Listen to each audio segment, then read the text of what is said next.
Chinese use two brushstrokes for the word crisis. One brushstroke stands for danger, the other for opportunity. So in a crisis, be aware of the danger, but recognize the opportunity. Hello and welcome to the Growth Mindset podcast. Today we're talking about the go for it window, and luck is a major factor in success for anybody. One of the most important lessons I've found is that over time, you can get much better at spotting luck. And you can see that so many people rush right past large opportunities for luck in front of them, but they don't recognize them for what they are. Now, a lot of the ability to spot luck comes down to experience. Spotting trends in an industry, learning to see talent when it's in front of you, and of course, understanding human behavior, which comes from observing human behavior and how people are. Of course, I can't give an exhaustive list of specifics to look out for, but there are some very good mental models for classifying when an opportunity in front of you might be a big one. David Perrel wrote a really famous and brilliant blog called The Go For It Window, and it's one of my favorite pieces of writing on how to build a framework for classifying an opportunity as a big one and whether you should go all in or not. The basic premise behind it is that technology advances faster than our social norms. Because of this, there can be an arbitrage in opportunities between old social norms and a step change in technology, and these gaps present lucrative opportunities. They'll only appear for a limited time period before they become saturated, such as right now, there are lots of opportunities with AI, but as soon as everybody gets into them, it's no longer going to be a massive opportunity. So in this short window of time where people can capitalize on the difference between real world possibilities and cultural perception of what's possible and what people just normally do with their time, this momentary opportunity he defined as the go for it window.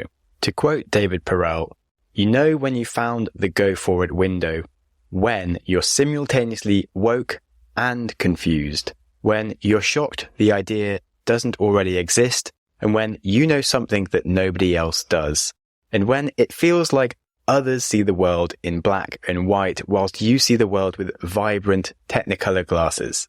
And I love this concept because when it happens, you can feel like you're dumb and that you just want to wait and check if what you actually see is an opportunity. But if you wait around for the world to show you that it was a good idea, that it was a good business, it is then too late. Because once something is popular, the opportunity for it has gone because someone else has already made it popular. You aren't going to be huge on YouTube by copying Mr. Beast because he's already doing what Mr. Beast does. He saw the opportunity and he went all in. And opportunity and popularity are inversely correlated. Following a safer path that people have shown you works might look safe, but actually it's risky. You have to be the black sheep. You have to zig when others zag. You have to stick your neck out and go against the herd to ever find an underexploited opportunity. And Jim Grant says that successful investing is about having people agree with you only later.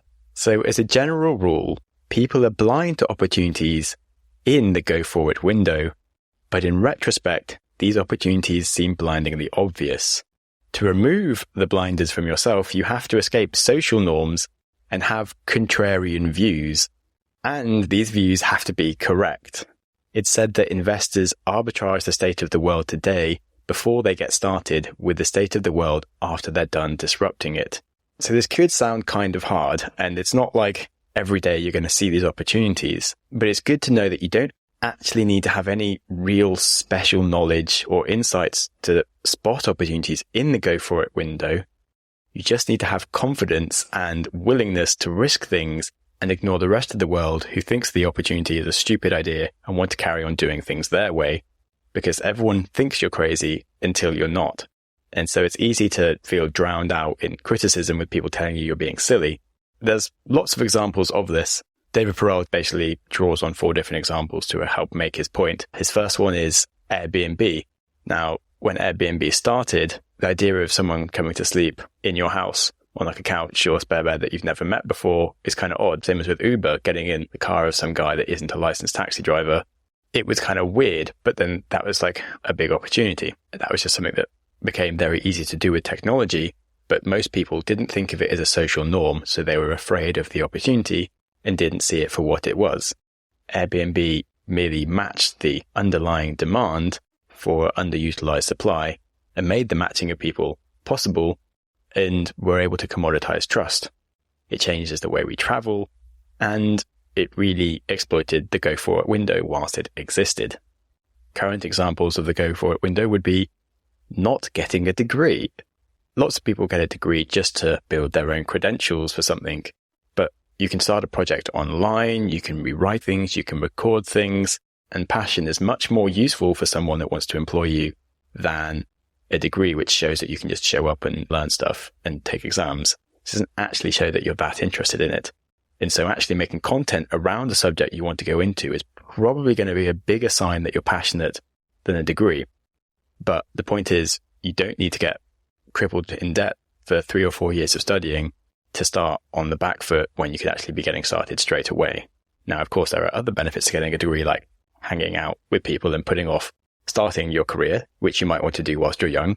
But as far as making money or getting involved in something, you don't need to do it at all. And that's an opportunity that most people aren't taking if they're serious about like getting started. Several years ago, I invested in a company called Free Trade, which is like the UK equivalent of Robinhood. And that was based on the idea that millennials would actually become investors and that they'd want to use a mobile app to do their investing rather than going onto the web. And at the time, millennials weren't really investors. The company didn't even have an app or anything.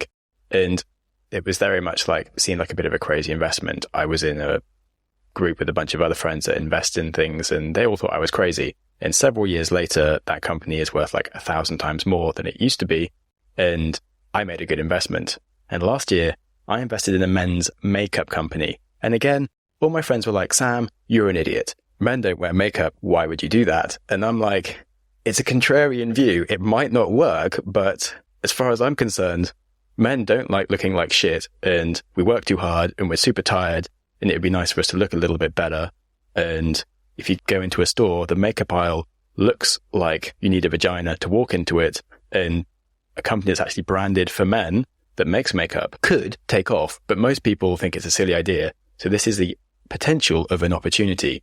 And that's like spotting luck. It might go terribly, but it might work and pay off really well. So it has to be something that feels kind of weird, which is why I went for it. So in general, the go for it window seems like a massive curveball, but it's in the middle of the plate in front of you. And it's spotting the right opportunity at the right time. Opportunities in the go for it window close fast, like trying to make money by investing in a company that helps millennials invest now is a bit late. Lots of people do it. But maybe in 5-10 years' time, investing in makeup for men will be pretty obvious and you'll be too late. Who knows? These opportunities are fleeting. And if you sense an opportunity, act on it.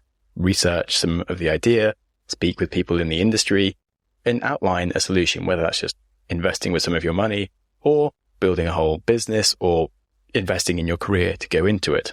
So you might want to get good at working with AI or blockchain stuff is some of the things that are more progressive at the moment. Many years ago, you might have wanted to get into podcasting, whereas now, if you started a podcast, it would be unlikely to be successful unless you have a lot of specialist skills in the area. So no matter who you are, where you work, or what you're interested in, there are hidden opportunities in front of you, but you'll easily be blinded by outdated social norms. And because of that, you'll miss the opportunities in the go for it window. So that was the basic summary of the go for it window. And I hope that helps you spot some potential opportunities to zig when others are zagging. Another important quote to remember from Thomas Edison is that we often miss opportunity because it's dressed in overalls and it looks like work. And sometimes the things you need to do are just difficult, but you should go and do them.